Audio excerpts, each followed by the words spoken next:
আসসালামু আলাইকুম সবাইকে।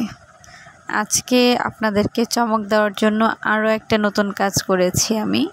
সেটা হচ্ছে কিছুদিন আগে আমি কারচুপি স্টাইলের একটা জামা করেছিলাম, সেটাও আপনাদের সাথে শেয়ার করেছি। তো ওই জামাটার সাথে আমি আজকে একটা ওড়না করেছি, সেই ওড়নাটারই ডিটেলসই বলে দিব আজকে আমার ভিডিওতে।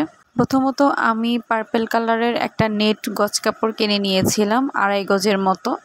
তো ওই নেটটার সাথে আমি আরেকটু দামি একটু গ্লেজি নেট কাপড় কিনে জাস্ট 2 সাইডে কুচির মতো করে দিয়ে নিয়েছি।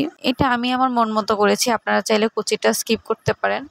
তারপর আমি একটা চুরির সাহায্যে গোল গোল করে কেটে নিয়েছিলাম কয়েক ভাঁজ দিয়ে নেট কাপড়টাকে। আমি ওড়নার বহর যেটা ছিল সেটা অনেক বড় ছিল, তো অর্ধেকটা কেটে তারপর আমি এই শেপটা করেছি। আমি চাচ্ছিলাম যে ওড়নার মাঝখানে আমি কিছু ফ্লোরাল টাইপের ফুল করে তারপর হচ্ছে এক্সট্রা করে লাগিয়ে দিব, সেই চিন্তা ভাবনা থেকে আমার এই কাজটা করা। তো আমি গোল শেপ করে প্রায় অনেকগুলো কাপড় কেটে নিয়েছিলাম, দেখেন এখানে দেখতে পারবেন প্রায় 100-র মতো হবে। এগুলো দিয়ে আমি কিছু ফ্লাওয়ার টাইপের করে তারপর ওড়নার মাঝখানে লাগিয়ে দিব। আর আমি ফ্লাওয়ারটা কিভাবে করতেছি সেটা একটু খেয়াল করলে বুঝতে পারবেন। প্রথমত এক ভাঁজ দিয়েছি, তারপর আরেকটা ভাঁজ করে মোট 2টা ভাঁজ করে 4টা লেয়ার করেছি, তারপরে সুতা দিয়ে আটকিয়ে দেন হচ্ছে ওড়নার সাথে লাগিয়ে দিয়েছি। আমি এই ভিডিওতে একটা জিনিস স্কিপ করে গিয়েছি, সেটা হচ্ছে যে আমি নেট কাপড়টা নিয়েছিলাম ওড়নার জন্য, তার সাথে আমি একটা লেস নিয়েছি, সেটা নিয়েছিল আমার থেকে 40 টাকা গজ। সেখানে কোনো পার্ল পুঁতি বা স্টোন কোনো কিছু ছিল না, আমি এক্সট্রা স্টোন নিয়ে তারপরে হচ্ছে লাগিয়ে দিয়েছিলাম, যার জন্য আমার ওড়নার যে লেসটা সেটা অনেক বেশি গর্জিয়াস লেগেছে।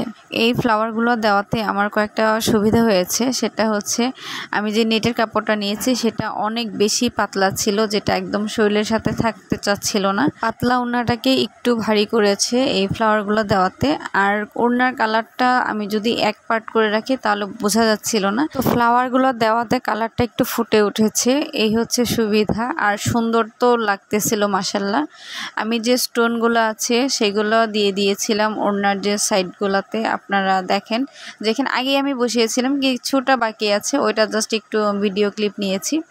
যে এই স্টোনগুলো দেওয়াতে আমার মনে হয় ওড়নার যে সাইডের লেসটা আরও বেশি গর্জিয়াস হয়ে গিয়েছিল। আর আমি যে আঠাটা ইউজ করতেছি এটা হচ্ছে ফেব্রিক্যাল আঠা, আপনারা যে কোনো লেস সুতা বা পুঁতিপাতির দোকানে যে বললেই হবে যে ফেব্রিক্যাল আঠা দিতে, 30 টাকা করে নেবে। স্টোনগুলো লাগানোর জন্য আমি একটা হিজাব পিনের সাহায্য নিয়েছিলাম। তো হাতে তো স্টোন বসানো যাবে না, জাস্ট একটা ম্যাচের কাঠি বা কোনো একটা কাঠি দিয়ে বসালে সুবিধা হয়, তাড়াতাড়ি হয় আর কি। আর আপনারা যদি কেউ ভেবে থাকেন যে আঠা দিয়ে লাগাচ্ছি মানে স্টোনগুলো উঠে যাবে, তাহলে এটা ভুল। এই আঠা দিয়ে স্টোন লাগালে ওটার উঠে যাওয়ার সম্ভাবনা খুবই কম। লেজের একদম সাইডে যে আপনারা বিটগুলো দেখতে পাচ্ছেন লাগানো, সেগুলো আমি এক্সট্রা করে লাগিয়েছি।